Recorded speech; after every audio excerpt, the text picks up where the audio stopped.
దాదాపు 60 సంవత్సరాలు 55-60 సంవత్సరాలు బషర్ అల్ అసద్ కుటుంబం అయితే సిరియాని పరిపాలించింది. ఈ అర్ధ శతాబ్దంలో దాదాపు గత 13 సంవత్సరాలుగా కొనసాగుతున్నటువంటి అంటే 2011 నుంచి జరుగుతున్నటువంటి అంతర్యుద్ధంలో దాదాపు 10 లక్షల మంది అయితే చనిపోయారు పౌరులు. చాలామంది దేశం వదిలి బయటికి వెళ్ళిపోయారు. చాలామంది దేశంలోనే మగ్గుతున్నారు. కొంతమంది బయటికి వెళ్ళినటువంటి వారు కూడా దుర్భరమైనటువంటి జీవితాలను అయితే అనుభవిస్తున్నారు. ప్రస్తుతానికైతే తిరుగుబాటుదారులు బషర్ అల్ అసద్ని అయితే బయటికి పారిపోయేలా చేశారు. మొత్తం దేశాన్ని అయితే వాళ్ళే ఆక్రమించేశారు. దీని గురించి వైట్ హౌస్ కూడా స్పందించింది. స్వయంగా అమెరికా అధ్యక్షుడు బైడెనే స్పందించి ప్రస్తుతానికైతే ఒక నియంత చేతిలో నుంచి మళ్ళీ తిరుగుబాటుదారుల చేతిలోకి వచ్చింది. వాళ్ళు తిరుగుబాటుదారులు కాకుండా ఒక ఉద్యమకారుల్లాగా అయితే వాళ్ళని ప్రశంసించడం జరిగింది.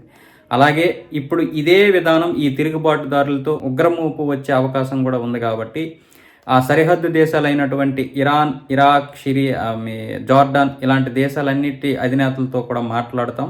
ఎవరు కంగారు పడాల్సిన అవసరం లేదు. ప్రస్తుతానికైతే సిరియాకి ఇక నుంచి మంచి రోజులే వచ్చాయి అనుకోవచ్చని బైడెన్ అయితే చెప్పడం జరిగింది. అంటే బషర్ అల్ అసద్ని అయితే ఆయన విమర్శించడం జరిగింది. ఆయన తండ్రి కలిపి దాదాపు సిరియాని 55 సంవత్సరాలుగా పరిపాలించారు. ఈ పరిపాలనా కాలంలో ప్రజలు దుర్భరమైనటువంటి జీవితాన్ని అయితే అనుభవించారు.